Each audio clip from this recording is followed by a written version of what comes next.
سبحان اللہ و بحمدہ سبحان اللہ العظیم سبحان اللہ و بحمدہ عدد خلقہ ورضا نفسہ وزنۃ عرشہ ومداد کلماتہ اللہم صلی علی محمد وعلی آل محمد کما صلیت علی ابراہیم وعلی آل ابراہیم انک حمید مجید اللہم بارک علی محمد وعلی آل محمد کما بارکت علی ابراہیم وعلی آل ابراہیم انک حمید مجید لا الہ الا اللہ وحدہ لا شریک لہ لہ الملک ولہ الحمد وہو علی کل شیء قدیر اللہ اکبر کبیرا والحمد للہ کثیرا وسبحان اللہ بکرۃ واصیلا اللہم صلی وسلم علی نبینا محمد۔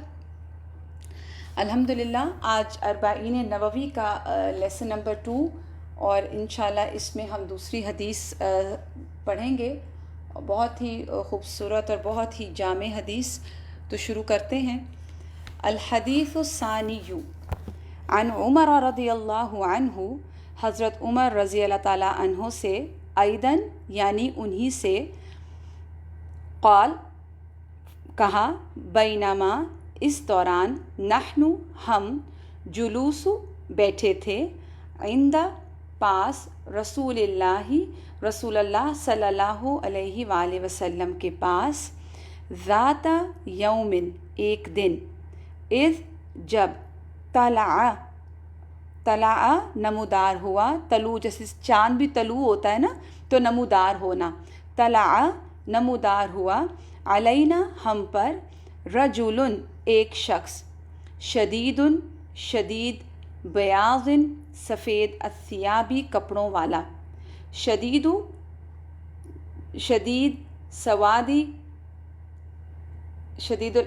سوادی سیاہ، الشعری بالوں والا، لا نہیں، یرا دیکھا جا سکتا تھا، علیہ اس پر، اثر آثار، السفری سفر کے، اور لا نہیں، یعرفہ پہچانتا تھا اس کو، منا ہم میں سے، احدن کوئی ایک، حتیٰ یہاں تک کہ، جلسہ وہ بیٹھ گیا، الی پاس، النبی نبی صلی اللہ علیہ وآلہ وسلم کے پاس، فاسند تو ملا دیے یا قریب کر دیے، رکبتیہ اپنے دونوں گھٹنے، الی طرف، رکبتیہ آپ کے دونوں گھٹنوں کے، ووضع اور رکھ دیے، کفیہ اپنی دونوں ہتھیلیاں، علی اوپر، فخذیہ اپنی رانوں کے، وقال اور کہا، یا محمد اے محمد صلی اللہ علیہ وآلہ وسلم، اخبرنی خبر دیجئے مجھے، عن الاسلامی اسلام کے بارے میں، فقال تو فرمایا رسول اللہ صلی اللہ علیہ وسلم، رسول اللہ صلی اللہ علیہ وآلہ وسلم نے، الاسلام اسلام، ان یہ کہ، تشہد تو گواہی دے، ان کہ، لا نہیں، الہ کوئی الہ، الا اللہ مگر اللہ، وان اور بے شک، محمد صلی اللہ علیہ وآلہ وسلم، رسول اللہ اللہ کے رسول ہیں، وتقیم الصلاۃ اور تو قائم کرے نماز کو، وتؤتی الزکاۃ اور تو عطا کرے زکوٰۃ کو، وتصوم رمضان اور تو روزے رکھے رمضان کے، وتحج اور تو حج کرے، البیت گھر کا، بیت اللہ کا، ان استطاعت اگر استطاعت رکھتا ہو یا طاقت رکھتا ہو، الیہ اس کی طرف، سبیلاً راستے کی، قال کہا، صدقتا آپ نے سچ کہا، فعجبنا تو تعجب کیا ہم نے، لہو اس پر، یسألہ وہ سوال کرتا ہے آپ سے، ویصدقہ اور تصدیق کرتا ہے آپ کی، قال کہا، فاخبرنی تو خبر دے مجھ کو، عن الایمان ایمان کے بارے میں، قال کہا، ان یہ کہ یعنی ایمان یہ ہے کہ، تؤمن تو ایمان لائے، باللہ اللہ پر، وملائکتہ اور اس کے فرشتوں پر، وکتبہ اور اس کی کتابوں پر، ورسلہ اور اس کے رسولوں پر، والیوم الآخر اور یوم آخرت پر، وتؤمن اور تو ایمان رکھے بالقدری تقدیر پر، خیرہی اس کے اچھے، وشرہی اور اس کے برے پر۔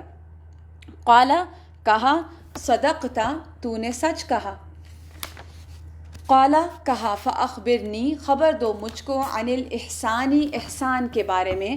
قال کہا، ان کے یعنی احسان یہ ہے کہ ان تعبد تم عبادت کرو، اللہ اللہ کی، کأنک گویا کہ تم تراہ دیکھ رہے ہو اس کو، فإن پھر اگر، لم نہیں ہو، تکن تم تراہ دیکھتے اس کو، فإنہ تو بے شک وہ، یراک دیکھتا ہے تجھ کو۔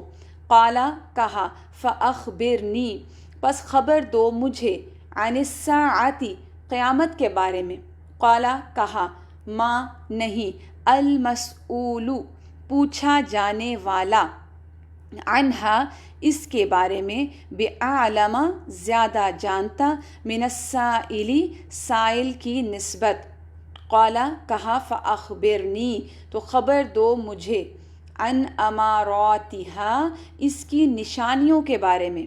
قال کہا، ان یہ کہ تلد الامۃ تلد جنم دے گی، الامۃ لونڈی، ربتہا اپنی مالکہ کو، و اور ان یہ کہ ترا تم دیکھو گے، الحفاۃ ننگے پاؤں، العراۃ ننگے بدن، العالۃ فقیر، رعاء الشاء چرانے والے بکریوں کے، یتطاولون ایک دوسرے سے لمبی کر رہے ہیں، فی البنیان عمارتوں میں۔ ثم پھر انطلق وہ چلا گیا یعنی سوال کرنے والا، فلبثنا تو ٹھہرے ہم، ملین کچھ دیر، ثم پھر قال فرمایا، یا عمر اے عمر، اتدری من السائل اتدری کیا تم جانتے ہو، من کون تھا، السائل یہ سوال کرنے والا۔ قلت میں نے کہا، اللہ ورسولہ اعلم اللہ اور اس کا رسول زیادہ جانتے ہیں۔ قال اس نے کہا، رسول اللہ صلی اللہ علیہ وآلہ وسلم نے کہا، فإنہ تو بے شک وہ، جبرائیل علیہ السلام تھے، اتاکم آئے تھے تمہارے پاس، یعلمکم سکھا رہے تھے تم کو، دینکم تمہارا دین، رواہ المسلم۔ اب تھوڑا سا ہم اس حدیث کو بامحاورہ دیکھتے ہیں اور پھر ہم اس میں سے نکلنے والے اسباق کو کور کریں گے انشاءاللہ۔ عمر ہی سے روایت ہے، عمر رضی اللہ تعالیٰ عنہ سے روایت کیوں ہے؟ کیونکہ پچھلی حدیث بھی انہی سے روایت تھی، اور یہ جو لفظ آیا ہے نا، اس میں میں نے ابھی آپ کے سامنے ایک عربک کا لفظ پڑھا تھا، ایدن یعنی انہی سے، یعنی حضرت عمر سے ہی یہ دوسری حدیث بھی روایت کی گئی ہے۔ اور یہ بات تھوڑی سی اور ہم اس کو کلیئر کر لیں کہ یہ حدیث صرف حضرت عمر نے روایت نہیں کی، یہ حدیث ابو ہریرہ اور ابو ذر سے بھی مروی ہے، اور مسلم یعنی امام مسلم کے علاوہ مسند احمد، صحیح ابن حبان، ابن ماجہ، نسائی، سنن الکبریٰ، بیہقی میں بھی یہ روایت ہوئی ہے یہ حدیث۔ تو اب ہم اس حدیث کو دیکھتے ہیں اور اس میں ہم مختلف حوالہ جات کو بھی دیکھیں گے۔ عمر سے ہی روایت ہے، کہتے ہیں کہ ایک دن ہم رسول اللہ صلی اللہ علیہ وآلہ وسلم کے پاس بیٹھے ہوئے تھے کہ اچانک ایک آدمی آ گیا جس کے کپڑے انتہائی سفید تھے، انتہائی خوبصورت اور خوشبو میں بسا ہوا لباس تھا۔ صحیح مسلم میں جو ابھی ہم نے حدیث پڑھی مسلم کی، وہاں پر خوشبو کا ذکر نہیں ہے، لیکن دوسری روایات میں اس کا ذکر بھی آتا ہے، اور نہایت کالے بال تھے، اور ابن حبان کی روایت میں داڑھی کا ذکر بھی ہے کہ نہایت سیاہ داڑھی تھی۔ اس پر سفر کے کوئی آثار دکھائی نہ دیتے تھے، اور ہم میں سے کوئی اسے پہچانتا بھی نہ تھا۔ ابو ذر اور ابو ہریرہ کی روایت میں سلام بھی آتا ہے کہ اس نے سلام کیا اور کہا، اے محمد صلی اللہ علیہ وآلہ وسلم، کیا میں قریب آ سکتا ہوں؟ پھر اس کے بعد اس نے دوبارہ یہ کویسچن قریب آ کے بیٹھا، پھر اس نے سوال کیا کہ اے محمد کیا میں قریب آ سکتا ہوں؟ اجازت ملنے پہ وہ اور قریب آیا۔ تو یہ یہاں پر اس حدیث میں تو ہمارے پاس روایت میں نہیں ہے مسلم کی، لیکن ابو ذر اور ابو ہریرہ کی روایت میں یہ ہے۔ اور یہ یاد رکھیے کہ ابھی جب ہم ان کو کمپیریزن کریں گے ڈیفرنٹ کتب سے احادیث کی، تو اس کا قطعاً یہ مطلب نہیں ہے کہ یہ احادیث میں اختلاف ہے، یا ابو ہریرہ کی حدیث میں تو کچھ اور ورڈز ایڈ ہوئے ہیں جو حضرت عمر کی حدیث میں نہیں ہے، روایت کردہ حدیث میں. کہیں داڑھی کا ذکر ہے، کہیں نہیں ہے، کہیں خوشبو کا ذکر ہے، کہیں نہیں ہے، کہیں سلام کا ذکر ہے اور اس میں نہیں ہے. تو یہ احادیث آپ یاد رکھیے، رسول اللہ صلی اللہ علیہ وسلم کے جو صحابہ ہیں انہوں نے احادیث کو بہت ہی نیچرل طریقے سے بیان کیا ہے. اور پھر آپ دیکھیے کہ رسول اللہ صلی اللہ علیہ وسلم کی مجلس میں بہت سارے لوگ بیٹھے ہوتے تھے، بہت سارے صحابہ ایک وقت میں موجود ہوتے تھے. تو جس نے جو چیز نوٹس کی، جس کے لیے جو چیز نوٹسیبل تھی، اس نے اس کو ہائی لائٹ کیا، اور جس کو لگا کہ صرف میسج پہنچانا ضروری ہے اس نے اس کو ہائی لائٹ کیا. تو یہ احادیث کا اختلاف نہیں ہے، راویوں کے بتانے کے انداز کا فرق ہے. پھر آپ دیکھیے یہ کہتے ہیں کہ ہم میں سے اسے کوئی پہچانتا نہیں تھا. اب مدینہ شہر جو ہے، کہا جاتا ہے کہ اس وقت جتنی، اگر آپ نے مسجد نبوی کو دیکھا ہو تو جتنی مسجد نبوی جتنے ایریا پہ ایکسٹینڈڈ ہے اور ایکسپینڈ کر چکی ہے، اتنا ہی ٹوٹل مدینہ ہوا کرتا تھا. تو اب مدینہ میں رہنے والے جو تھے وہ سب ایک دوسرے کو جانتے تھے، سب ایک دوسرے سے واقف تھے. اب وہ جو حلیہ تھا اس شخص کا، نہ تو وہ ایسا لگ رہا تھا کہ وہ سفر کر کے آیا ہے، کیونکہ سفر جب کوئی کر کے آتا ہے تو اس کا لباس بھی تھوڑا سا خراب ہوتا ہے، کچھ مٹی بھی پڑی ہوتی ہے، اور اس زمانے کے سفر آپ کو پتہ ہے کیسے ہوتے تھے. تو اب سفر کے آثار بھی نہیں ہیں، لباس بھی بالکل فریش ہے، بال بھی بالکل فریش ہیں، کوئی مٹی نہیں پڑی ہوئی اس کے اوپر، کوئی ڈسٹ نہیں ہے. اور وہ کہہ رہے ہیں کہ ہم میں سے کوئی اس کو پہچانتا بھی نہیں تھا، حتیٰ کہ وہ نبی کریم صلی اللہ علیہ وسلم کے سامنے بیٹھ گیا، یعنی آپ صلی اللہ علیہ وسلم کے پاس آ کے بیٹھ گیا. اس نے اپنے گھٹنے آپ صلی اللہ علیہ وسلم کے گھٹنوں کے ساتھ ملا دیے. جس طرح ہم نماز میں تشہد بیٹھتے ہیں نا، تو قریب ہو کر بیٹھے، اور اس سے یہ پتہ چلتا ہے کہ استاد اور شاگرد میں جتنا کم فاصلہ ہو اتنی ہی اچھی بات سمجھ آتی ہے.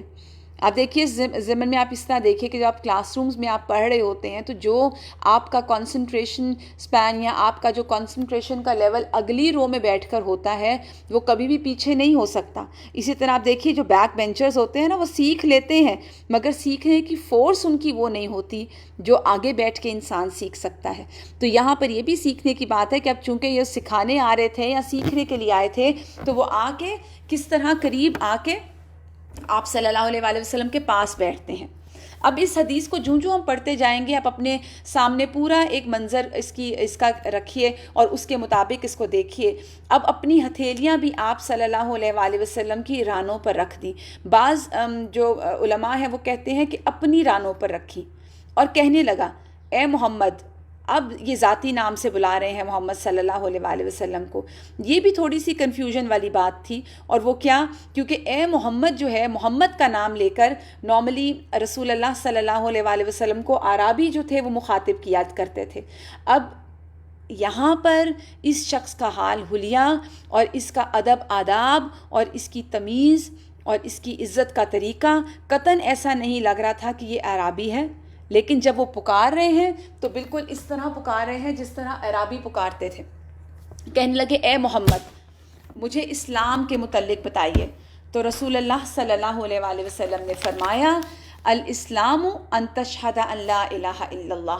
اسلام یہ ہے کہ تم گواہی دو کہ اللہ ایک کے سوا کوئی معبود نہیں، اور یقیناً محمد صلی اللہ علیہ وسلم اللہ کے رسول ہیں، اور تم نماز قائم کرو اور زکوٰۃ ادا کرو اور رمضان کے روزے رکھو اور بیت اللہ کا حج کرو اگر تم اس کی استطاعت رکھتے ہو. اس نے کہا آپ نے سچ فرمایا. ہمیں اس پر تعجب ہوا اور آپ صلی اللہ علیہ وسلم سے کہ یہ سوال بھی کرتا ہے اور تصدیق بھی کرتا ہے. اور یہاں پر یہ جو بات آتی ہے نا کہ بیت اللہ کا حج کرو اگر تم اس تک پہنچنے کی استطاعت پاؤ، تو بہقی کے الفاظ کچھ زیادہ ہیں. بہقی میں آتا ہے کہ غسل جنابت کرو اور مکمل وضو کرو. اس نے جب کہا کہ میں یہ کام کر لوں تو کیا میں مسلمان ہوں گا. اب یہ نسائی نے آگے اور روایت کی ہے اور ایڈیشن کی ہے. تو آپ صلی اللہ علیہ وسلم نے کہا ہاں. کہنے لگا آپ نے سچ فرمایا، آپ نے سچ فرمایا، آپ نے سچ فرمایا. مسند احمد کی روایت میں آتا ہے کہ لوگ کہنے لگے ہم نے اس سے زیادہ آپ صلی اللہ علیہ وسلم کی عزت اور توقیر کرنے والا کوئی شخص نہیں دیکھا. گویا وہ رسول اللہ صلی اللہ علیہ وسلم کو تعلیم دے رہا ہے، سوال بھی کر رہا ہے، انتہائی احترام سے آپ کی بات کو کنفرم کر رہا ہے. لیکن اس کے علاوہ اس کا جو باڈی پوسچر ہے، جو ایٹیٹیوڈ ہے، وہ انتہائی ہمبل بھی ہے۔ تو اس سے سیکھنے کی کیا بات ہے کہ ادب جو ہے وہ علم کی پہلی سیڑھی ہے۔ اگر ہمارے اندر دین کی مجالس کا ادب نہیں ہے، ساتھیوں کا ادب نہیں ہے، اپنے فیلو سٹوڈنٹس کا ادب نہیں ہے، استاد کا ادب اور رسپیکٹ ہم نہیں کر رہے، کتاب کی ادب اور رسپیکٹ ہم نہیں کر رہے، تو یہ کچھ اچھی بات نہیں ہے۔ ہمارے دین کی آئیڈینٹی ادب ہے۔ اب وہ کویسچن کر رہا ہے اور ساتھ ہی کنفرم کر رہا ہے کہ ہاں آپ نے سچ کہا۔ پھر کہنے لگا مجھے ایمان کے متعلق بتائیے۔ آپ صلی اللہ علیہ وآلہ وسلم نے فرمایا ایمان یہ ہے کہ تم اللہ پر، اس کے فرشتوں پر، اس کی کتابوں پر، اس کے رسولوں پر اور آخرت کے دن پر ایمان لاؤ، اور تقدیر کے اچھے اور برے ہونے پر بھی ایمان لاؤ۔ اس نے کیا کہا؟ قال صدقت، اس نے کہا تو نے سچ کہا۔ پھر بولا مجھے احسان کے متعلق بتائیں۔ آپ صلی اللہ علیہ وآلہ وسلم نے فرمایا تم اللہ کی عبادت اس طرح کرو گویا کہ تم اسے دیکھ رہے ہو، اور اگر نہ ہو سکے کہ تم اس کو دیکھ رہے ہو، یعنی یہ کیفیت تمہاری حالت یہ والی تم حاصل نہ کر سکو، تو خیال رہے کہ وہ تمہیں دیکھتا ہے۔ اس نے کہا مجھے قیامت کے متعلق بتائیے۔ اب یہاں پر جو آتا ہے ابن ماجہ کی جو روایات ہیں اس میں وہ بتاتے ہیں کہ آپ صلی اللہ علیہ وآلہ وسلم نے اس سوال کے جواب میں اپنا سر جھکا لیا، کوئی جواب نہ دیا۔ اس نے دوبارہ وہی سوال پوچھا، اس نے تیسری بار یہی سوال کیا، پھر آپ نے اپنا سر اٹھایا اور پھر جواب دیا اس کے بارے میں جس سے پوچھ رہے ہو وہ پوچھنے والے سے زیادہ نہیں جانتا، یعنی میرا علم تم سے زیادہ بڑھا ہوا نہیں ہے اس سلسلے میں، جتنا تمہیں علم ہے قیامت کا اتنا ہی مجھے علم ہے۔ تب اس نے کہا پھر مجھے اس کی علامات بتا دیں۔ کس کی؟ یعنی قیامت کی۔ آپ صلی اللہ علیہ وآلہ وسلم نے فرمایا علامات قیامت یہ کہ لونڈی اپنی مالکہ کو جنم دے گی، اور تم دیکھو گے کہ پاؤں اور جسم سے ننگے فقیر اور بکریوں کے چرواہے اونچی اونچی عمارتیں بنانے میں ایک دوسرے سے بڑھنے لگ جائیں گے۔ پھر وہ چلا گیا۔ رسول اللہ صلی اللہ علیہ وآلہ وسلم نے، اور احادیث کی کتب میں آتا ہے کہ آپ نے حکم دیا، یہاں پر مینشن نہیں ہے، کہ اس کو تلاش کرو۔ صحابہ نے تلاش کیا مگر وہ نہیں ملا۔ پھر ہم کچھ عرصہ ایسے ہی رہے، یعنی کچھ عرصہ، کچھ ٹائم کے لیے ہم صحابہ ایسے ہی بیٹھے رہے۔ تو آپ صلی اللہ علیہ وآلہ وسلم نے فرمایا اے عمر کیا تم جانتے ہو وہ سائل کون تھا؟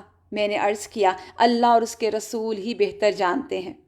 آپ صلی اللہ علیہ وآلہ وسلم نے فرمایا بے شک وہ جبرائیل تھے جو تمہیں تمہارا دین سکھانے کے لیے آئے تھے۔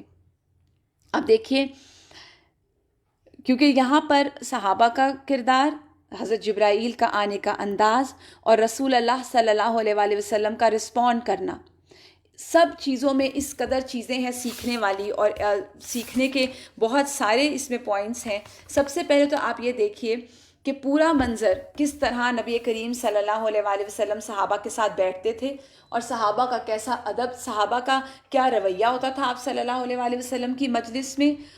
اب ایسی مجلس کے اندر جہاں اللہ کے رسول صلی اللہ علیہ وآلہ وسلم اپنے صحابہ کے ساتھ بیٹھے ہیں، اب ایک شخص باہر سے آ گیا، اجنبی شخص، کوئی اس کو نہیں جانتا۔ پھر اس کے بعد آپ اس کا حلیہ دیکھیں، ابھی ہم نے ڈسکس کیا کہ بہت ہی فریش اور بہت ہی بیوٹیفل وائٹ ڈریس کے اندر، چمکتا ہوا ڈریس، سیاہ بال، سیاہ داڑھی، اور ایسا شخص جب آیا تو صحابہ میں سے کوئی ایسا نظر نہیں آتا کہ وہ ایک دوسرے کے کان میں وسپرنگ کر رہے ہوں، چہمگوئیاں کریں، کوئی نیگیٹو لکس ہوں، کوئی مسکراہٹ کی لکس ہوں۔ نہایت ادب اور احترام سے پوری کانورسیشن ہو رہی ہے، اور پورا کمپوز ہو کے صحابہ کرام ادب سے بیٹھ کر سن رہے ہیں کہ یہ بات کیا ہو رہی ہے، اور آبزرو کر رہے ہیں، حیران ہو رہے ہیں صحابہ بھی کہ وہ کویسچن خود کرتا ہے، خود ہی جواب دیتا ہے، لیکن صحابہ کرام کہیں بھی انٹرپٹ کرتے ہوئے نظر نہیں آ رہے کہ وہ روکیں اور کہیں کہ اچھا تم کون ہو، کہاں سے آئے ہیں آپ، کیا معاملہ ہے آپ کا۔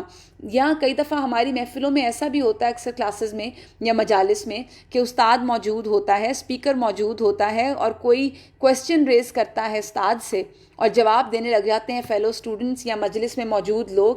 یہاں کہیں ایسا نہیں ہے، وہ کویسچن کر رہا ہے اللہ کے رسول سے، کوئی صحابی بیچ میں انٹرپٹ نہیں کر رہا، وہ فوراً خاموش ہیں اور جواب کا انتظار کر رہے ہیں اور سیکھ رہے ہیں۔ اور یہاں دیکھیں پھر ہماری اگر مجلسیں ہیں، کچھ ان یوزول چیزیں ہو جائیں، کوئی ایسا شخص آ جائے جو روٹین میں نہیں آتا، تو ہم پہلے تو اس کو گھوریں گے، پھر اس کو جہاں تک وہ چل کے جائے گا اس کو بیٹھتے ہوئے وہاں تک ہماری نظریں اس کو فالو کریں گی، پھر اس کے بعد ہمیں پتہ چل جائے گا یہ کون ہے، تو پھر ہم اس کو سر سے لے کے پاؤں تک آبزرو کریں گے، اس کے بیٹھنے کا انداز، اس کے چلنے کا انداز، اس کے کلاس لینے کا انداز. یہاں پہ کوئی چیز ایسی نہیں ملتی. پھر آپ دیکھیے صحابہ کرام کا نا ایک بہت ہی خوبصورت مزاج ملتا ہے کہ وہاں پہ ان کو بتایا جا رہا ہے کہ جبرائیل ہیں. اب ہم جیسا کوئی انسان ہو اور ہمیں پتہ چلے کہ ہماری مجلس میں فرشتہ آ گیا، تو ہم اور کچھ نہیں کریں گے، پہلے تو سبحان اللہ، اور اپنے آپ کو کتنا نیک سمجھنے لگ جائیں گے کہ ہم تو اتنے بڑے لوگ ہیں. صحابہ کرام کا یہ بھی کہیں نظر نہیں آتا کہ ان کو سکھانے کے لیے جبرائیل اتر رہے ہیں. پھر اس کے بعد آپ دیکھیے اور کچھ نہیں ملے گا تو ہم کہیں گے اچھا جہاں وہ بیٹھے تھے جبرائیل وہاں کی مٹی اٹھا لیں، اس مٹی کو ہی چومتے رہیں گے. یہاں پہ پورا ایک کلچر نظر آتا ہے. اس وقت حدیث بیان کر دی گئی، کتنے طریقے سے عقیدے کو واضح کر دیا گیا، اور صحابہ کرام اتنے ویل مینرڈ لوگ، اتنے کمپوز ہو کر. اور یہ کمپوز اور ویل مینرڈ کیوں تھے؟ قرآن اور رسول صلی اللہ علیہ وآلہ وسلم کی تربیت کی وجہ سے سارا فوکس ان کا سیکھنے پر تھا. اسی لیے تو آپ دیکھیے کہ اتنا تھوڑا عرصے میں صحابہ کرام نے کس طرح کتنے بڑے بڑے مارکے مارے، اور آپ صلی اللہ علیہ وآلہ وسلم کے اس دنیا سے جانے کے بعد بھی کس طرح وہ دین کو پھیلاتے رہے.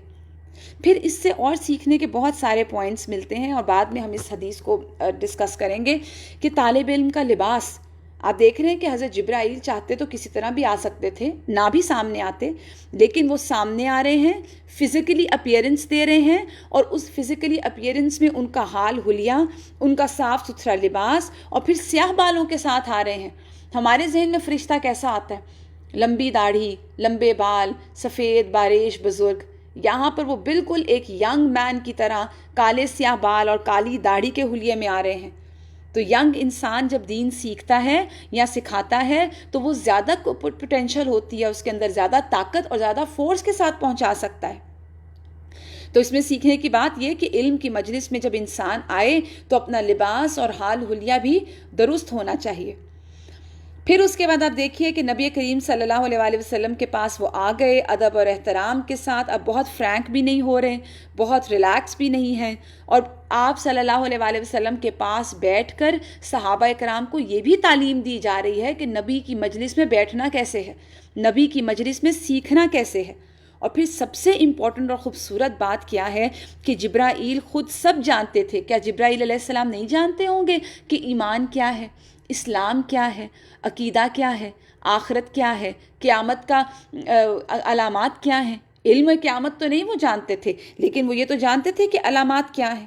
مگر وہ خود سوال کر رہے ہیں، اور کہیں رسول اللہ صلی اللہ علیہ وآلہ وسلم کو جواب دیتے ہوئے انٹرپٹ نہیں کر رہے، پورا جواب دھیان سے اور غور سے سنتے ہیں، اور اس کے بعد کہتے ہیں صدقتا، آپ نے صحیح کہا، تصدیق کرتے ہیں اس کے بعد. اور پھر آپ رسول اللہ صلی اللہ علیہ وآلہ وسلم کو دیکھیے کہ جس کویسچن کا آنسر آپ کو نہیں آ رہا، وہاں آپ یہ نہیں سوچ رہے یا یہ نہیں کہہ رہے کہ اب میں اللہ کا رسول ہوں، کتنی شرم کی بات ہے، یہ کیا کہے گا آنے والا کہ مجھے آتا نہیں.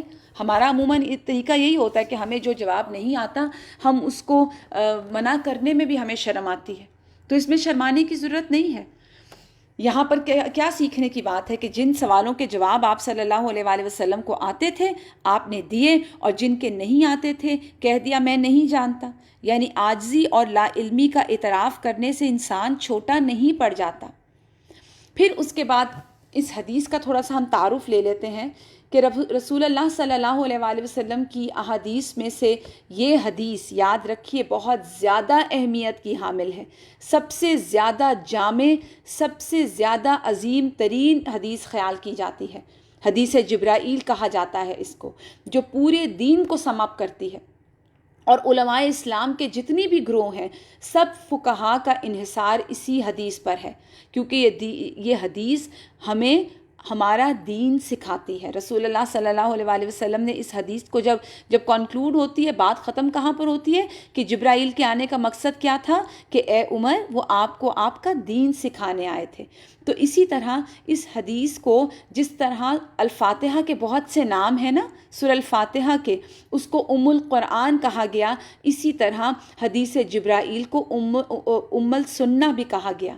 یعنی سنت کی ماں، ام القرآن، اسی طرح ام السنہ کہا گیا اس کو. اس حدیث کو ام الاحادیث بھی کہا گیا، ام الجوامع بھی کہا گیا، کیونکہ اس میں اسلام کے ارکان بھی ہیں، اسلام کے بیسک عقائد بھی موجود ہیں، تمام نیک اعمال کی اسپرٹ بھی ہے، روح بھی ہے، اور احسان کی بھی بات کی گئی کہ دین کی اسپرٹ کیا ہونی چاہیے. پھر دنیا کا انجام یعنی قیامت کا ذکر بھی ہے، اور حدیث جبرائیل یاد رکھیے دین کا بہترین انٹروڈکشن ہے.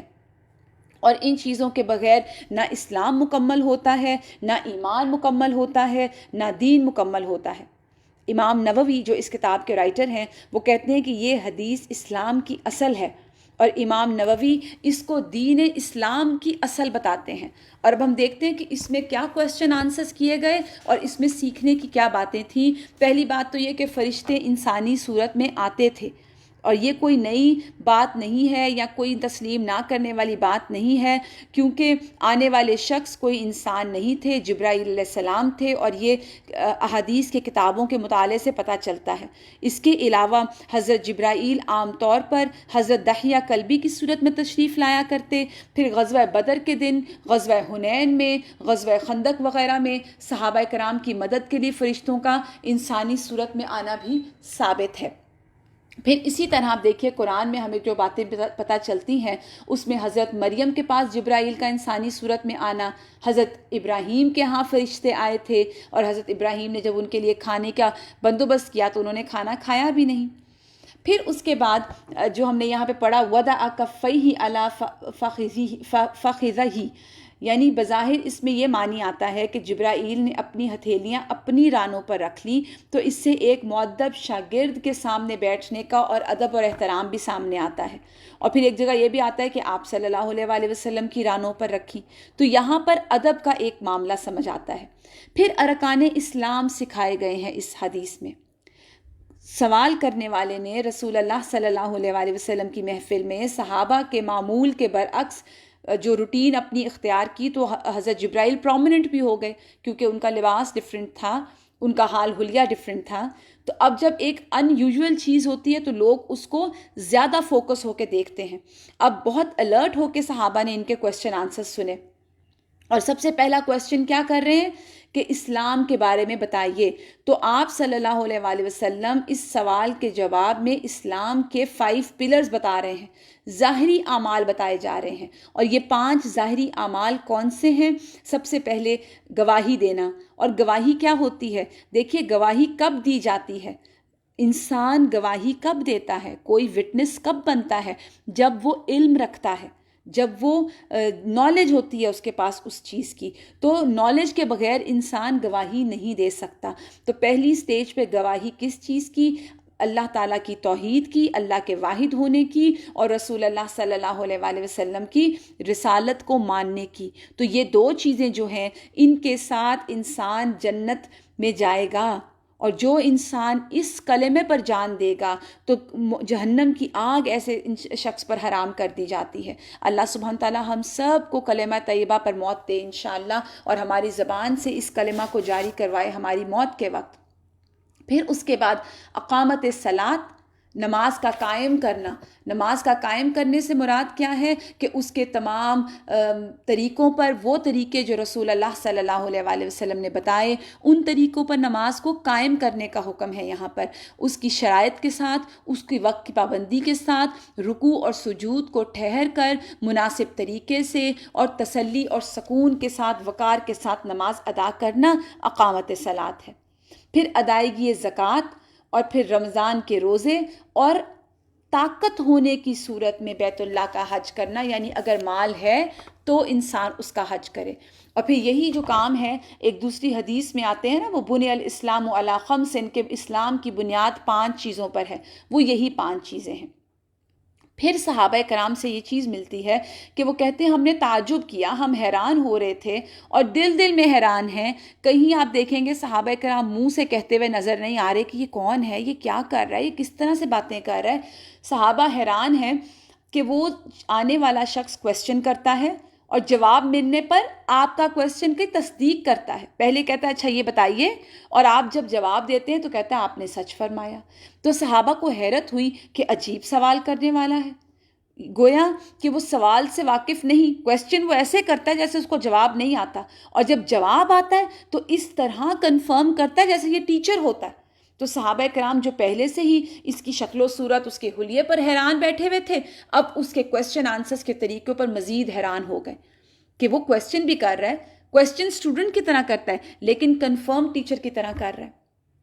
پھر آپ دیکھیے کہ اس میں عقائد اسلام کا عقیدہ بھی واضح کر دیا گیا.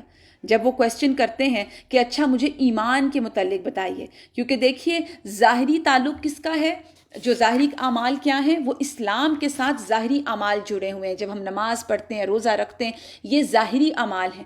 کچھ ایسے ہیں جو دل کے اعمال ہیں، جس کو ہم عقیدہ کہتے ہیں، ہمارا بلیف، ہمارا ایمان، ہمارا ماننا، جو دل میں ہم مانتے ہیں، یہ دل کی حالت ہے.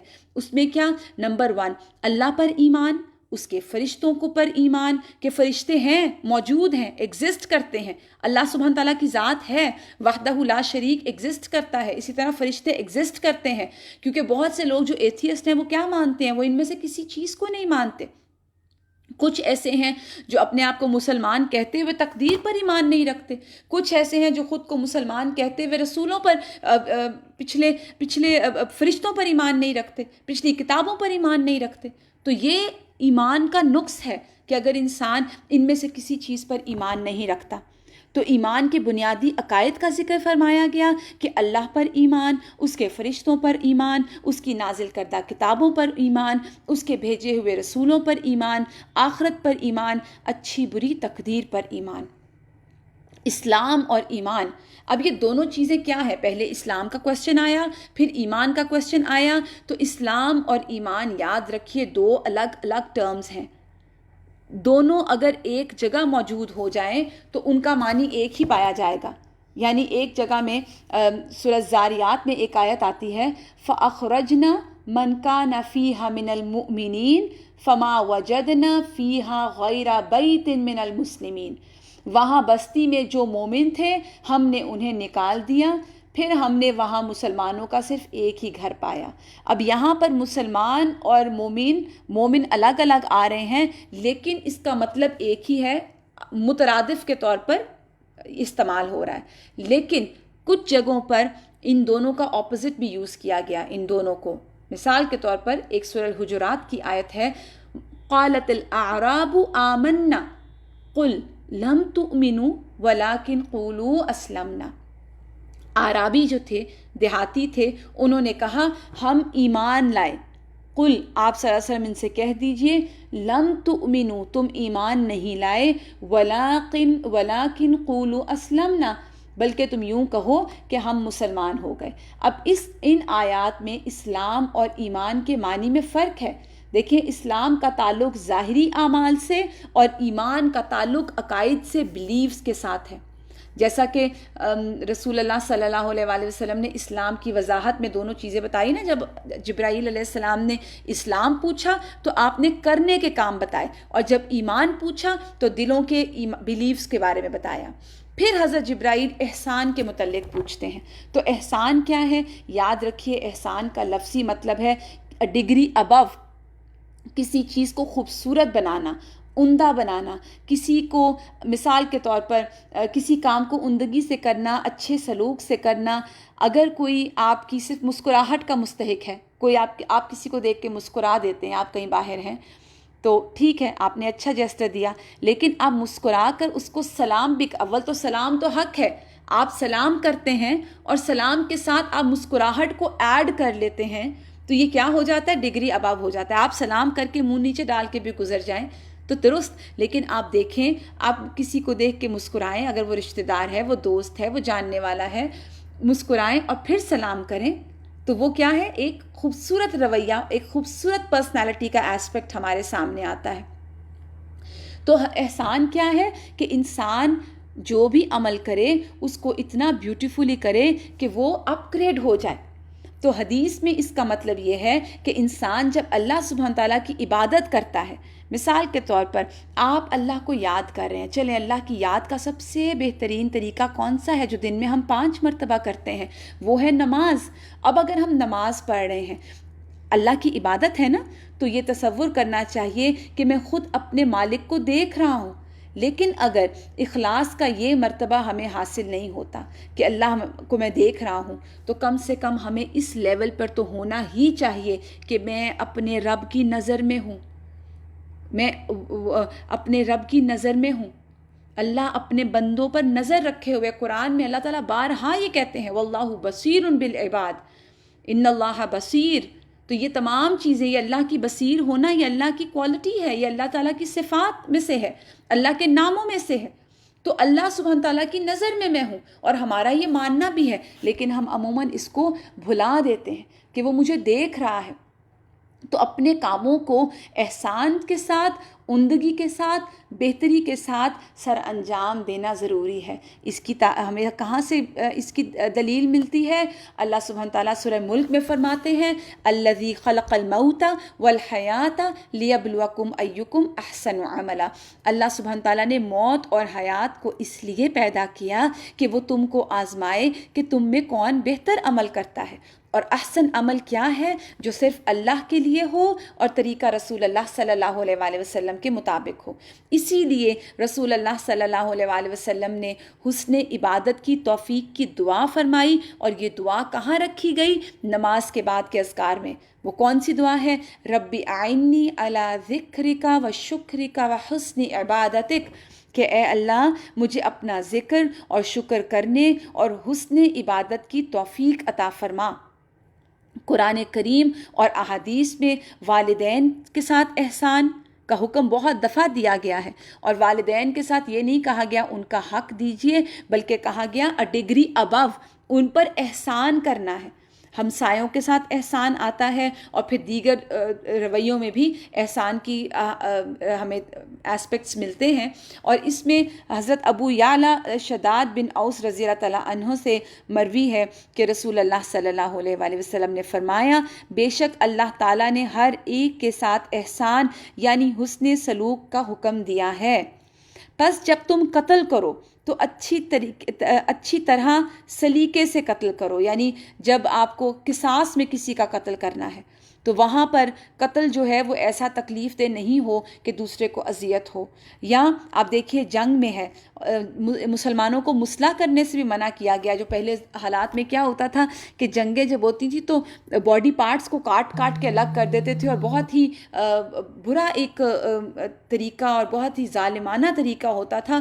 تو یہ طریقے سے اسلام نے منع کیا، اور پھر کہا حدیث نے کہ جب ذبح کرو تو بھی سلیقے سے ذبح کرو، تمہیں چاہیے کہ اپنی چھری خوب تیز کر لو اور ذبیحہ کو راحت پہنچاؤ، یعنی چھری تیز ہوگی تو ذبیحہ کو تکلیف بھی کم ہوگی۔ پھر اس کے بعد آپ دیکھیے احسان کے بعد جو اگلی چیز وہ یہ کویسچن کرتے ہیں کہ قیامت کب آئے گی۔ کویسچن کیا کیا جا رہا ہے؟ قیامت کب آئے گی؟ سوال یہ، کیا آپ مجھے قیامت کے متعلق بتائیں گے کہ کب آئے گی؟ آپ نے فرمایا ما المسئول عنہا بأعلم من السائل۔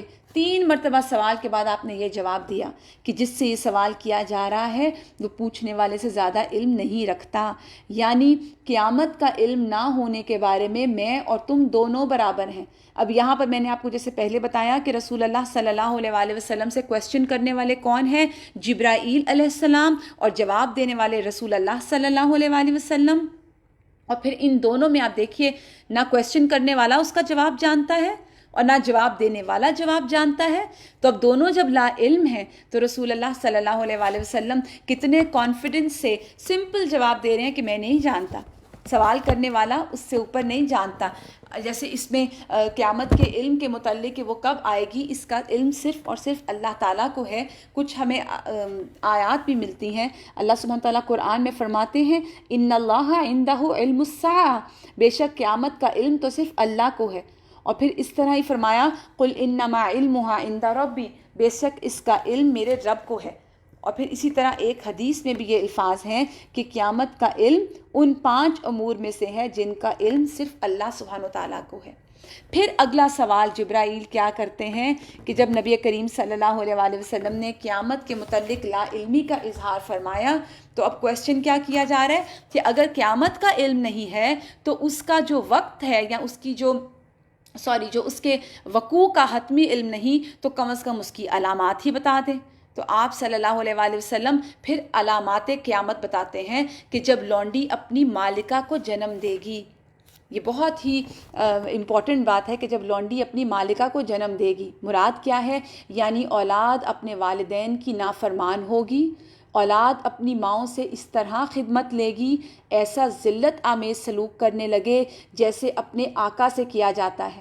تو ایسا سلوک لونڈی سے کیا جاتا ہے، اس طرح کا سلوک جو ہے وہ اولاد اپنی والدین سے کرے گی۔ اور اس سلسلے میں ہمیں دعا بھی سکھائی گئی نا، رسول اللہ صلی اللہ علیہ وآلہ وسلم نے ایسی اولاد سے بھی پناہ مانگی ہے جو سرکش بن جائے، جس میں آتا ہے نا کہ اللہم انی اعوذ بک من جار السوء ومن زوج تشیبنی قبل المشیب ومن ولد یکون علی ربا، کہ اللہ میں ایسی اولاد سے پناہ مانگتا ہوں جو میرا رب بن بیٹھے۔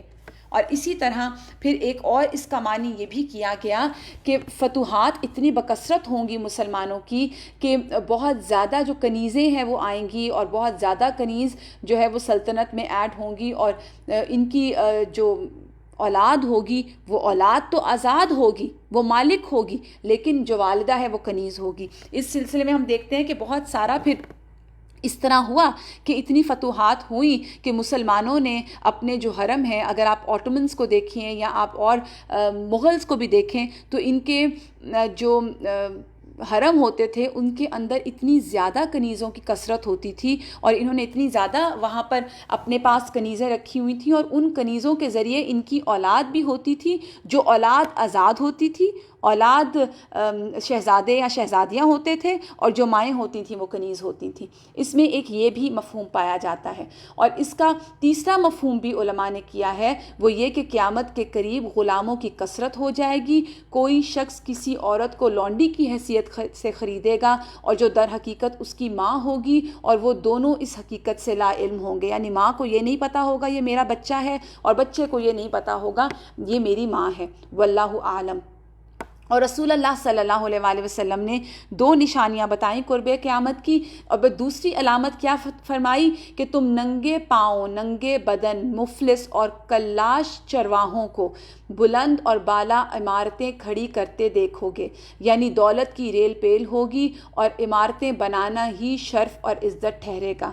مسند احمد میں اسی حدیث کی ایک دوسری سند میں آیا کہ آپ صلی اللہ علیہ وآلہ وسلم سے پوچھا گیا کہ یا رسول اللہ صلی اللہ علیہ وآلہ وسلم، اس سے کون لوگ مراد ہیں؟ تو آپ نے فرمایا العرب، یعنی اس سے عرب مراد ہے۔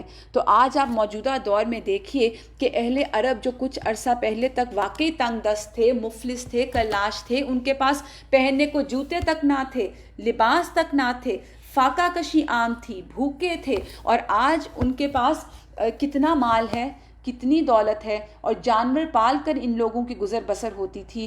آج ان کے پاس دولت کی ریل پیل ہے، کئی منزلہ بلند اور بالا عمارتوں کے مالک ہیں، اور انہی عمارتوں کے بنانے میں جو ہے وہ مقابلہ ہو رہا ہے۔ یہ جو اب آئی نا عمارات میں تطاول، یعنی زیادتی، تو یہ عمارات میں تطاول 2 طرح سے ہو سکتا ہے۔ ایک تو یہ کہ انہیں کئی منزلیں بنانا، بہت ساری سٹوریز بنا کر اس کو بے تحاشا بلند کرنا، اور دوسرا ایک اور چیز آتی ہے عمارات کے تطاول میں کہ انہیں خوب سجانا، خوب مضبوط کرنا، خوب بیوٹیفائی کرنا، منقش کرنا، اور ان میں کثرت سے مجالس کرنا۔ اور یہ بہت آج کل کے تو آپ موجودہ زمانے میں دیکھیے یہ واقعی موجود ہے، اموال کی کثرت ہے، اور پھر کیسی ہائی رائزز بن رہی ہیں پورے اس عرب کے ایریا میں۔ آپ دبئی کو دیکھ لیجئے، پھر آپ دور کیوں جاتے ہیں، آپ مکہ میں کلاک ٹاور کو دیکھ لیجئے، اور پھر اسی طرح یہ تعمیرات اگر تو اس میں یہ بھی آتا ہے کہ کلام کا مقصد یہاں پہ یہ ہے کہ صحراؤں کے بدو جو بکریاں چرانے والے تھے، صحرا کو چھوڑ دیں گے، اونچی عمارتیں بنانے میں مبالغہ کریں گے، مقابلہ بازی کریں گے، گھروں، دکانوں اور پلازوں کی یہ تعمیر جو ہوگی فخر اور غرور اور تکبر کے لیے ہوگی، اور ہر شخص یہ چاہے گا کہ اس کی بلڈنگ دوسری تمام عمارات سے زیادہ بلند ہو۔ اور آج کے زمانے میں جیسے میں نے ابھی آپ سے ذکر کیا کہ عربوں میں بھی اور غیر عرب بھی عمارتوں کی تعمیر میں مبالغے کا رواج ہے۔